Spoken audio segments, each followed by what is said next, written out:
Good morning, I am in the Peak District. Today's a good day.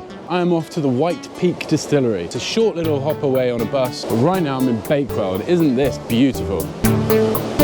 I'm very, very excited for this distillery tour. They've got a beautiful setup, some fantastic stills. They're making gin, they're making rum, they're making whiskey. These guys are going to be huge. Without further ado, let's get on the bus and let's go check out the White Peak Distillery. Just arriving at the distillery, right over here on the other side of the water. What a location this is, what a backdrop. It's looking pretty grey in fairness, but in the summer months, this will be absolutely gorgeous. These old buildings as well. Old wireworks buildings, these. Jamie Baxter, of Jamie Baxter fame. So what we're looking at here is the steam generator. This is the steam boiler which produces all of the energy needed to get the stills running. I'm by the front entrance to the distillery here, situated right down by the river. It's going to be temperate over the summer. They've got hills and forests behind, and then they've got this river down here, and they've got this long building that just stretches all the way along where they're doing their barrel warehousing. Looks like I got the place to myself. It's a bit scary.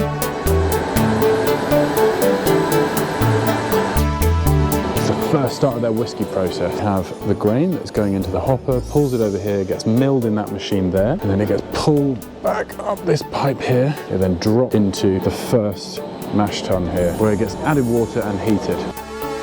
This is where they add the water to the grain to convert the starches into sugars. And then what we do, close the lid, go and have a cup of tea. And then they drain that off to be able to separate the spent grains from the actual sugary water that they've created. They're warped, and then they take their wort back down through there and into their fermentation vessels, which are over here. That's where they add their yeast, and that is going to be a 4-day fermentation process for them. They use 2 types of yeast. They've got distiller's yeast, and then they've got a second type of yeast which they're taking from a brewery over where I was this morning in Bakewell.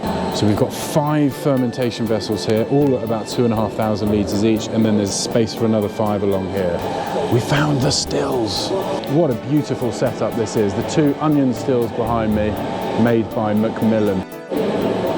Once they finish their fermentation, they take their liquid into their wash still. This is where they separate out the fermented beer and create their first distillate. So it all goes into this pot here, 2,500 litres worth. They then heat that up using the steam generated outside the building that we saw when we arrived. That then rises up through here, catches it through the condensing arm over on the other side over there. That will give them about a 35% alcohol distillate, and then they put it back into their second still, which is this one here. This is their spirit still, and then they carry it over here, and you'll notice the line arm at the top, it actually is slightly steeper on the spirit still than it is on the wash still. That means that the spirit has to work a little bit harder to carry over the top, and they're going to get an even higher quality end result. Smells so good. I'm on top of their gin still. This is the still that they use to make their gin and their rum. It's made by Carl in Germany, C-A-R-L, and is an absolute beauty. Look at this. So, pot, column, condensing arm.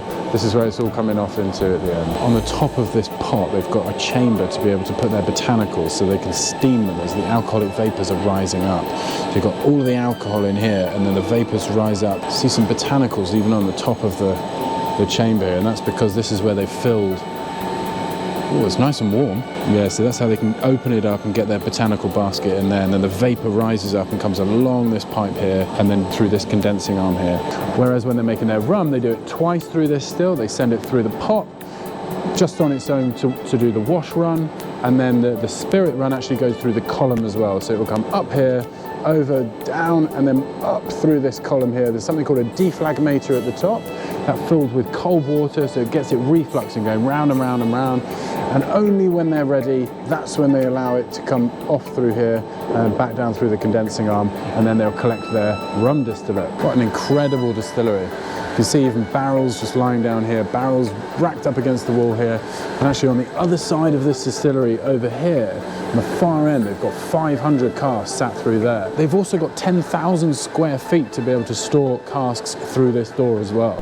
Oh, there's a sense of calm in this room. This is one of the warehouses where they're storing their casks. In here, you're looking at classic dunnage, which is a very classic Scotch whisky style of doing it, where you lie them down and you go 3 high. All the barrels come in pre-assembled, so there's no cooperage on site. If you look closely, he's got a real variety of casks in here. These are from Portugal, ex-bourbon casks here, virgin casks here. He's also got port casks. They are putting French oak heads on the barrels. So the ends of the barrels are made of French oak, whereas for the rest of the staves in the middle, they're made from American oak. And he's got different levels of char. So he's got alligator char, he's got level 3, level 2. I look forward to trying all of these releases. 3 things tell me everything I need to know about how this liquid is going to taste. Fermentation, distillation, maturation. And what a wonderful setup they've got to do all 3 really, really well. So we're just about to leave the White Peak Distillery, and I am left with such a warm feeling about this place. It is a whiskey distillery, an English whiskey distillery doing it properly, and I'm so excited for them. I'm so excited for the future of English whiskey. Ladies and gentlemen, thank you for watching my whistle-stop tour of the White Peak Distillery. I've thrown in a link to their website in the video description, and as always, please subscribe to stay tuned for more videos coming soon.